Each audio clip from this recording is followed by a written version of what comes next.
नमस्कार, आप live cities देख रहे हैं। मैं हूं जय शुक्ला।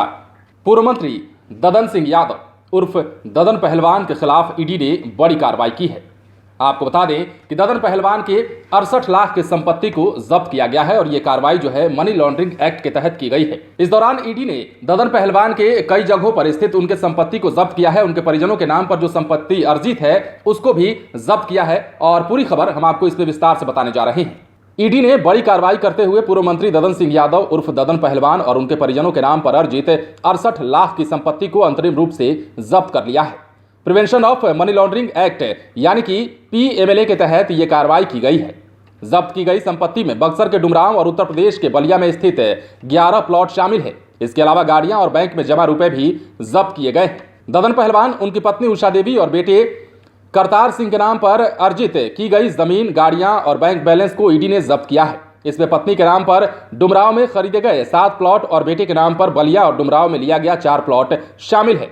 इसकी कीमत 19,26,000 रुपए है। इसके अलावा ददन सिंह के नाम पर 27,88,189 रुपए में खरीदी गई 2 स्कॉर्पियो, 1 स्विफ्ट और मार्शल जीप को भी जब्त करने के लिए आदेश दिया गया है। पत्नी के नाम पर 1 4 पहिया और बेटे के नाम पर 2 4 पहिया गाड़ियां भी इसमें शामिल है। ददन पहलवान और उनकी पत्नी के संयुक्त खाते में जमा 21,903 रुपए को भी जब्त कर लिया गया है। ईडी ने पूर्व मंत्री के खिलाफ कई वर्ष पूर्व prevention of money laundering act के तहत जांच शुरू की थी। ईडी के मुताबिक ये जांच ददन पहलवान और अन्य के खिलाफ बिहार और उत्तर प्रदेश के विभिन्न थानों में दर्ज 5 आपराधिक मामलों को आधार बनाकर किया गया था।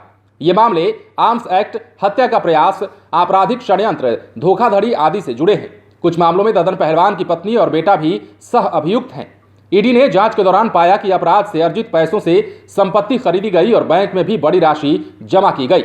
ईडी के मुताबिक संपत्तियों को जब्त करने से बचाने के लिए उन्होंने बिजनेस में आय की बात कही, पर ऐसा कुछ भी नहीं पाया गया। बिहार के डुमरांव इलाके से विधायक रहे ददन यादव को बागी तेवर अपनाने के आरोप में जनता दल यूनाइटेड से वर्ष 2020 में बाहर कर दिया गया था।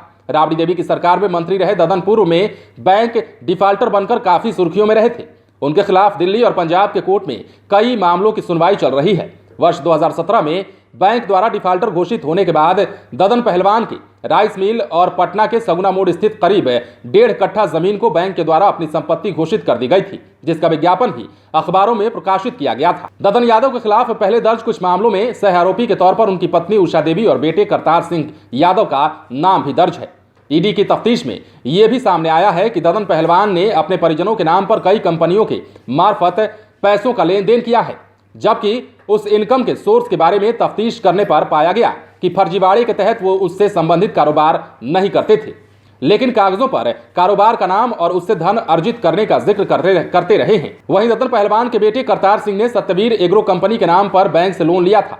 ये राशि बढ़कर उस वक्त 1,52,00,000 से ज्यादा हो गई थी, लेकिन ददन पहलवान और उनके बेटे के द्वारा इसे नहीं चुकाया गया था, जिससे बैंक के द्वारा उनका नाम लोन डिफाल्टर के रूप में घोषित किया गया था। और अब ईडी ने मनी लॉन्ड्रिंग के मामले में जो पहले तफ्तीश शुरू की थी वो अब उसको ज़्यादा तेज कर दिया है और यही कारण है कि इस मामले में अब जो है ददन पहलवान, जो कि पूर्व मंत्री हैं, उनके 68 लाख की संपत्ति को ईडी ने जब्त किया है। यह संपत्ति उनके नाम पर भी है और उनके परिजनों के नाम पर भी है। उनके परिजन यानी कि उनके बेटे करतार सिंह और उनकी पत्नी उषा देवी के नाम पर भी ये प्लॉट जो जब्त किए गए हैं। कुछ गाड़ियां जब्त करने की बात कही जा रही है। तो ईडी ने बड़ा शिकंजा कसा है। ईडी ने बड़ी कार्रवाई की है पूर्व मंत्री ददन पहलवान के खिलाफ। अब देखने वाली बात यह होती है कि आगे और क्या कुछ जब्त किया जाता है। आगे संपत्तियों का जब ब्यौरा निकलकर सामने आता है तो इसमें कौन कौन सी चीजें शामिल होती हैं। आप बने रहें, लाइव सिटीज के साथ तमाम खबरें आपको देंगे, लेकिन उसके लिए हमारे चैनल को सब्सक्राइब करें।